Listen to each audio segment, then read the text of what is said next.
সুখ এবং সমৃদ্ধি কামনা করে আমার আরাধ্য দেবী শ্রী শ্রী তারামায়ের চরণে প্রণাম জানিয়ে আমরা আমাদের এই অনুষ্ঠানটি শুরু করতে চলেছি। যেমন সঙ্গে থাকে আমার প্রিয় প্রসূনদা, তেমনি আজও আছে।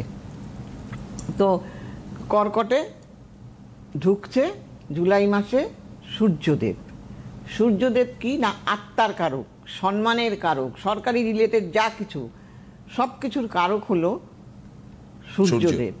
আবার আপনি যদি রোগের জায়গা দেখেন, সেখানে দেখবেন যাদের হার্টের রোগ হয় তাদের কিন্তু সূর্যদেব খারাপ থাকলেই হয়।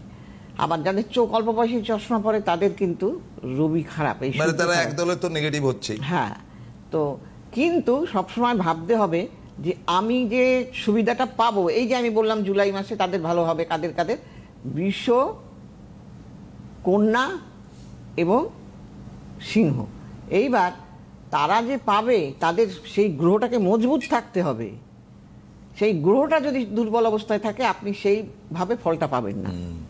কাজেই সেই জন্য এবার আমি বলেছি বলেই দিদি বলে দিয়েছে, আপনাকে তো আপনার ছকটা দেখতে হবে রে বাবা। আপনার ছকে সিংহ কি অবস্থায় আছে, সিংহ বলছি সরি, সূর্যদেব কি অবস্থায় আছে। সূর্যদেব যদি মজবুত অবস্থায় থাকে তাহলে কিন্তু আপনার সমস্যা হবে না, বরং আপনার এই কটা রাশি দারুণ সময়। হ্যাঁ, কিন্তু এখানে তো আরেকটা ব্যাপার থাকে, যেটা কি ধরুন আমাদের এখানে যারা ফোন করে তারা তো জ্যোতিষটা জানে না। না, জানে না। এবং আপনার আজকে 40-45 বছরের একটা অভিজ্ঞতা, তো সেটা তো আপনার উপর নির্ভর করতেই হবে। হ্যাঁ, তো সেটা কি মনে করেন যে যাদের সময় খারাপ, যাদের সময় খারাপ তারা যোগাযোগ করবে। হ্যাঁ, কিছু লোক আছে না জেনে শুনেও কিন্তু করে না, তারপর আহাম্মকের মতন পরে এসে বলে। এই যে আমার কাছে আসলো কালকেই, এসে বলছে দিদি খুব ভুল করে ফেলেছি, চোখের জল ফেলে। আমি কি ভুল কাজ করেছেন? না আপনার কথা তখন শুনিনি, আমার মেয়েটার রেজাল্টটা এতই খারাপ হয়ে গেল, আমার মান সম্মান চলে গেল, ভালো মেয়ে অথচ খারাপ রেজাল্ট করলো। আমি বললাম দেখুন, আপনাদের সবসময় বিশ্বাসটা করতে হবে। হ্যাঁ, আপনি এসেছিলেন কিসের জন্য? বিশ্বাসের জন্য তো। আর আমার এত বছরের অভিজ্ঞতা, কখনো ভুল কি হয়?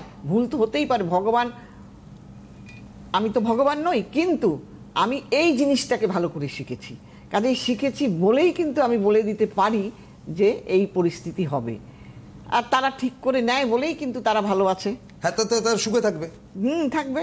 আর যারা করবে না, ওই দেখিয়ে চলে যাবে, তাদের তখন কিংবা সিরিমিয়ানা ফোন করে। হ্যাঁ, না, আমার খারাপটা লাগে কোথায় জানেন তো? ধরুন একটা খুব সাধারণ একটা ছেলে বা মেয়ে, নিজেদের ফোন করার ক্ষমতা নেই, বাবা আর মাকে, বাবা দেখাতো, দেখুন না আমার ছেলে হায়ার সেকেন্ডারি পাশ করেছে, ও ভারতের প্রেসিডেন্ট হতে পারবে কিনা। এই তো ফোনের ধারণ, দেখেছেন তো। যাই হোক।